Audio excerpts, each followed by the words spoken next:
আসসালামু আলাইকুম রহমতুল্লাহি ওয়া বারাকাতুহু।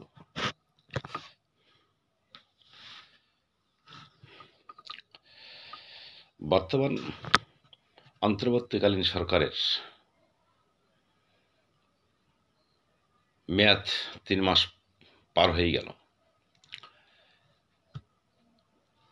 মূলত এই সরকার আসলে একটা মধ্যবর্তী সরকার, একটা নির্বাচিত সরকার, একটি নির্বাচিত সরকারের বিদায় এবং আরেকটি নির্বাচিত সরকারের আগমন। এই মাঝখানের যে সময়টায় সেটাই হচ্ছে মধ্যবর্তী সরকার। আর এটাই অন্তর্বর্তীকালীন সরকার। এই সরকারের মেয়াদ নিয়ে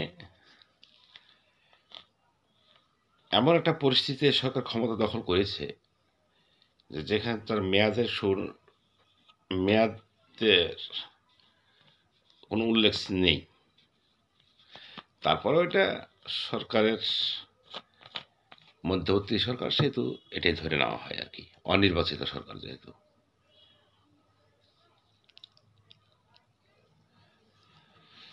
তো যাই হোক, দেশবাসী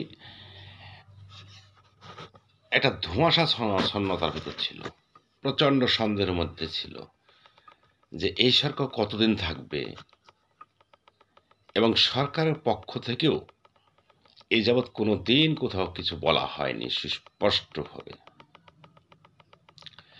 এতদিনে বিভিন্নজন বিভিন্ন ধারণা ভিত্তিক কথাবার্তা বললে অথবা জিজ্ঞাসা করলে সরকারের পক্ষ থেকে সরকারিভাবে না হলেও সরকারের উপদেষ্টাদের পক্ষ থেকে অনেক সময় বলা হয়েছে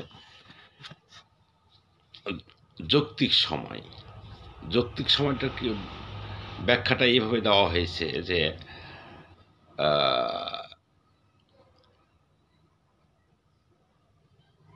রাষ্ট্রের অথবা সংবিধানের যেসব পদগুলো দিয়ে স্বৈরাচার তৈরি হয়, এসব পদগুলো বন্ধ করার জন্য আমাদের একটা ব্যাপক সংস্কারের দরকার, যার জন্য সরকার বিভিন্ন ৬-৭টা সংস্কার কমিশন গঠন করেছে আর কি। ঠিক এই সংস্কার কমিশন গঠন করা হয়েছে এবং এটাই বলা হয়েছে যে এই সংস্কারগুলো করেই নির্বাচন,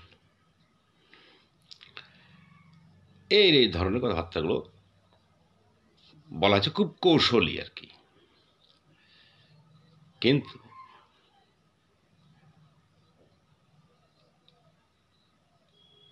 এই কপ সম্মেলন হয়ে গেল আজারবাইজান, বাংলাদেশের পক্ষে ওখানে যোগদান করলেন আমাদের প্রধান উপদেষ্টা ডক্টর মোহাম্মদ ইউনূস। ওখানে গিয়ে অনেক বিশ্ব নেতাদের সঙ্গে সাক্ষাৎ হলো, তার দেখা হলো, কথা হলো। এক সময়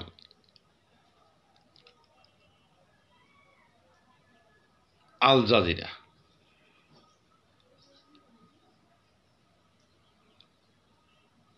তার সাক্ষাৎকার নিল। সাক্ষাৎকার নিতে গিয়ে কিংবা আল জাজিরাকে সাক্ষাৎকার দিতে গিয়ে প্রধান উপদেষ্টা তার মেয়াদের এক প্রশ্নের সম্মুখীন যখন হয়ে গেলেন, তখন তিনি ওখানে বললেন যে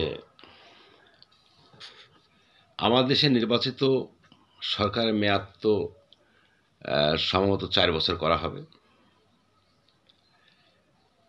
তো নির্বাচিত সরকারের মেয়াদ যদি 4 বছর হয়, তা আমাদের তো অনেক সংস্কার করতে হচ্ছে, কাজে তার সাথে কিছু একটা কম হবে আমাদের। আসলে আমাদের এখন পর্যন্ত নির্বাচিত সরকারের মেয়াদ 5 বছরই আছে আর কি। যা হোক, তিনি হয়তো সংস্কারে একটা প্রস্তাব নিয়ে আসবেন 4 বছর, যাই সেটা যা হবে 4 বছর হোক আর 5 বছর হোক, বলছে কিছুটা কম হবে। তার মানে অলরেডি এইখানে বলে দেওয়া হয়েই গেল যে তার সরকার 4 বছরই থাকবেন। হয়তো তিনি হিসাব নিকাশ করে বলেছেন যতগুলো সংস্কারে হাত দিয়েছি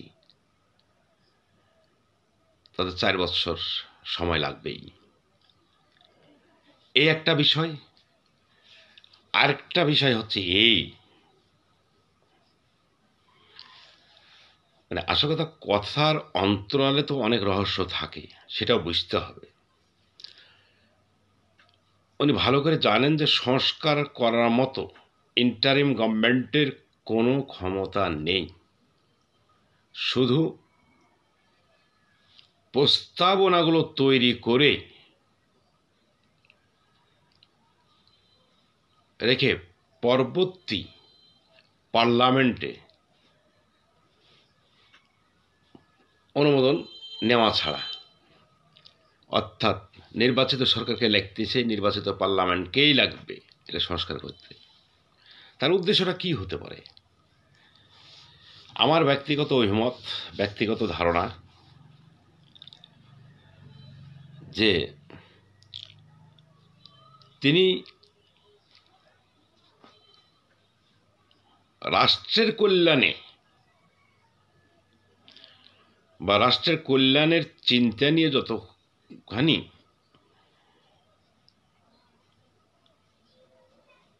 রাষ্ট্রের কল্যাণের চিন্তা নিয়ে এই রাষ্ট্রীয় ক্ষমতায় অধিষ্ঠিত হয়ে আছেন, বসে আছেন, তার চাইতে বেশি চিন্তা এবং যে পতিত সরকারের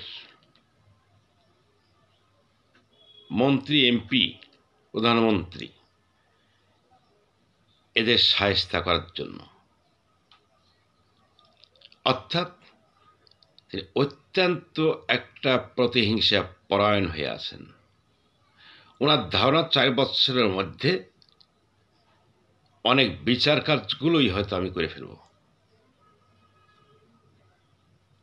তাছাড়া এত তাড়াতাড়ি যদি আমি ক্ষমতা ছেড়ে দিই তাহলে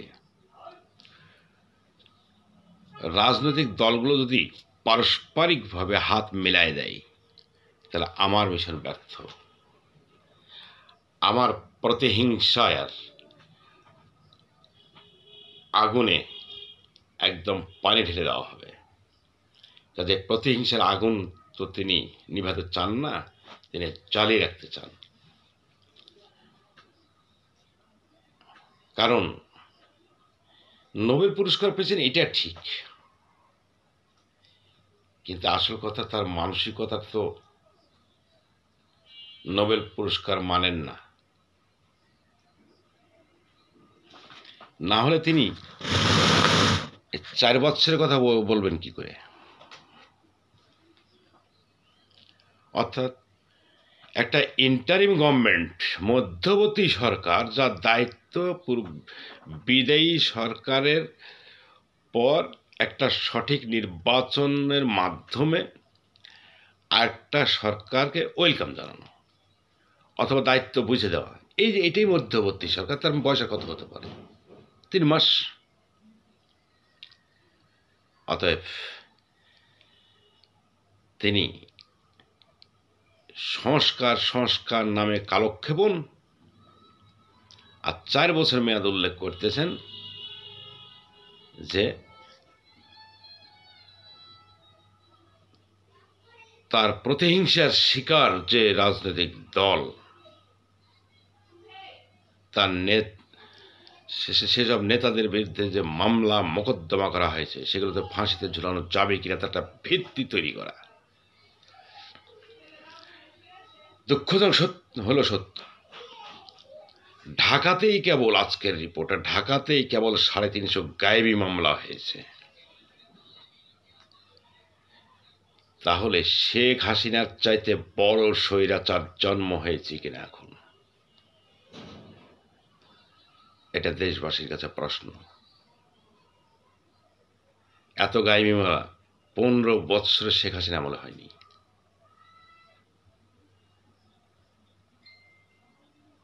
যা এই 2টা মাসে কেবল ঢাকাতেই 350 গায়েবী মামলা।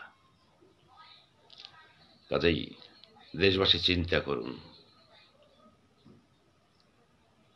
মামলার হামলা, মামলার হামলা, মামলার হামলা, এটাই ইউনূস সাহেবের সফলতা এ যাবৎকালীন।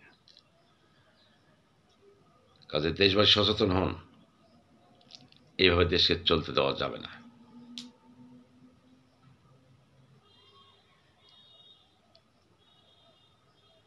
এ দেশের যাদের কোনোই অবদান নাই,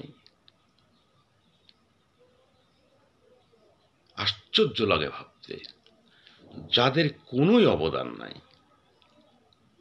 কিচ্ছুই যাদের নেই রাজনীতিতে, অতীত বলতে কিছু নাই, আর সেই একটা ব্যক্তির কাছে গোটা দেশ জিম্মি।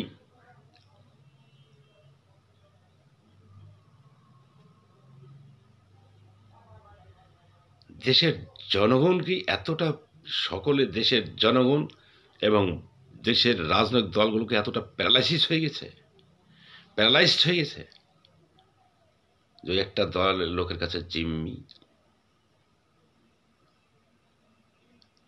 গাইবি মামলাগুলো কেন? এটা তো ফ্যাসিবাদী আচরণ একটা। তাহলে কেবল যদি এক ঢাকা শহরে 350 গায়েবী মামলা হয়, গোটা দেশব্যাপী কত, এটা কত বড় ফ্যাসিবাদ জন্ম হলো। কিংবা আরেকটা ফ্যাসিবাদ সরকার, আরেকটা শক্তিশালী ফ্যাসিবাদ সরকার প্রতিষ্ঠিত হলো। তবু শেখ হাসিনা সরকার তো ছিল নির্বাচিত।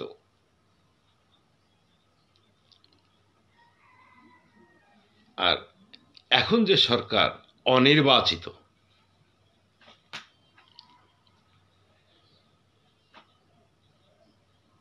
বিশেষ প্রয়োজনে তখন রাজনৈতিক দলগুলো তাকে সমর্থন দিয়েছিল, এটা ঠিক।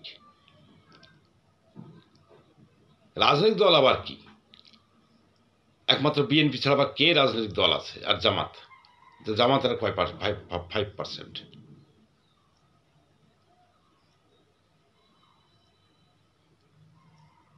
আর ওরা 12 দল মিলে তো 2%ও হবে না।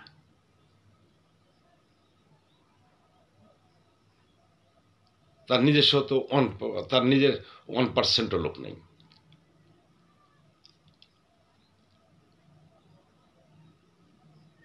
আর সে রাজনৈতিক দলগুলো অসহায়।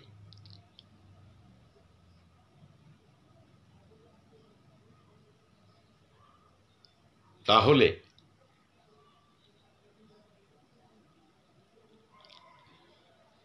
পাঁচ বছর পর পর শেখ হাসিনা নিয়ম রক্ষার হোক আর জারি হোক, তবু তো একটা নির্বাচন আয়োজন করেছে এবং নির্বাচনের মাধ্যমে এসেছে এবং তার সাংবিধানিক বৈধতা আছে। এনার তো কিছুই নেই। তারপরও এত বড় অধ্যত্ব তার, যে যা ইচ্ছা তাই করে যাচ্ছে, যা ইচ্ছা তাই করে যাচ্ছে। এর চাইতে কি ফ্যাসিবাদ আর বড় কেউ থাকতে পারে?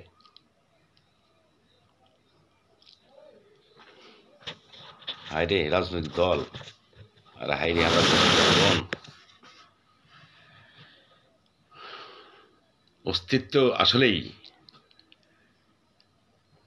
রাজনৈতিক দলগুলো এবং কিছু জনগণ সত্যি অস্তিত্ব হারিয়ে ফেলেছে। ডক্টর ইউনূসের মতো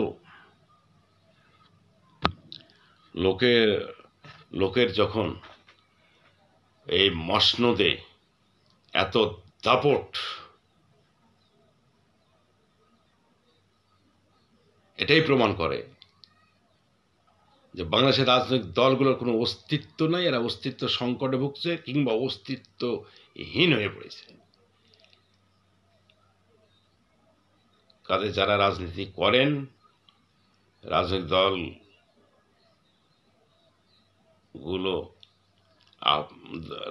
রাজনীতি করেন, রাজনৈতিক নেতারা তাদের নিজস্ব দলীয় চিন্তাভাবনা থেকেই দলীয় অস্তিত্বকে পুনরুদ্ধার করুন, প্রদর্শন করুন, আত্মমর্যাদায় বলীয়ান হন।